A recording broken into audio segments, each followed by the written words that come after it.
¿Por qué razón hay muchos economistas, muchos han estado aquí inclusive en los últimos 2 o 3 meses, que han planteado severamente que el uso de reservas o el hecho de que el gobierno se las quedara y las usara es muy inflacionario? Bueno, lo que ocurre es lo siguiente: lo que es inflacionario es el financiamiento monetario del déficit fiscal.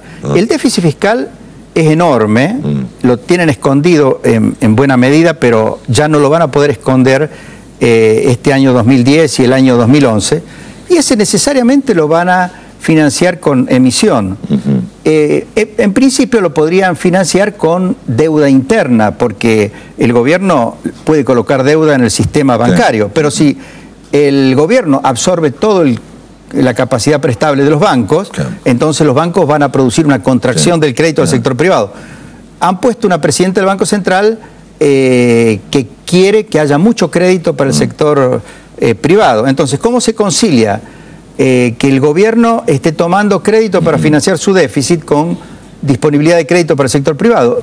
A través de redescuentos que el Banco Central le va a dar a los bancos. Y ese redescuento es emisión monetaria. Esa emisión monetaria se va a volcar en la demanda de bienes o en la demanda de dólares. Porque la gente, cuando ve que el Banco Central emite mucho dinero y cuando circula mucho dinero y la gente sabe que ese dinero se desvaloriza, trata o de transformarlo en bienes o de transformarlo en dólares, ¿no? Ahora, ese déficit fiscal que usted menciona como enorme, ¿tiene idea cuánto es? Y yo calculo que puede ser arriba de los 50.000 millones de pesos, ¿no? O sea que algo así como 12.000 millones de dólares. Es una cifra muy, muy grande.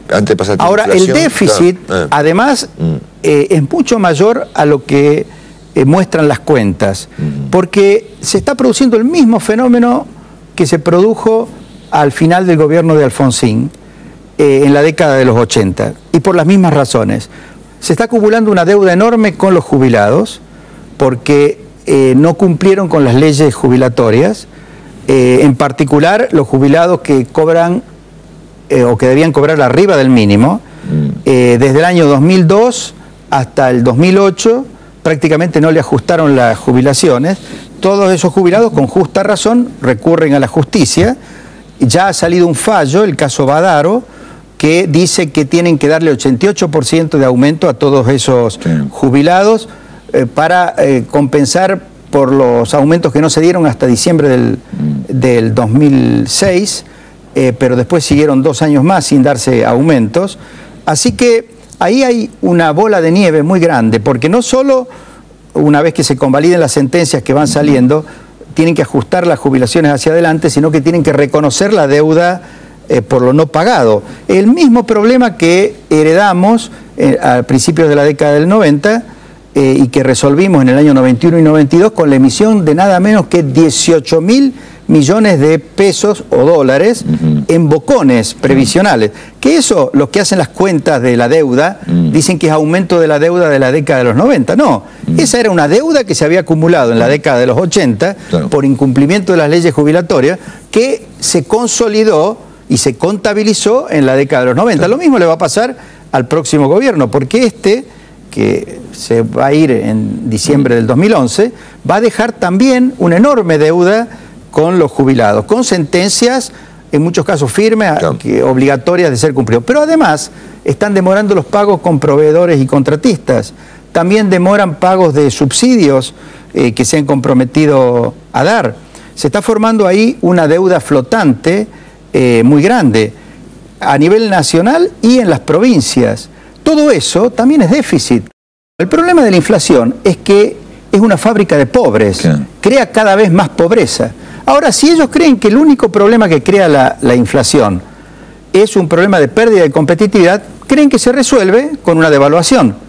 Ahora, lo que no se dan cuenta es que la causa última de la inflación es la devaluación.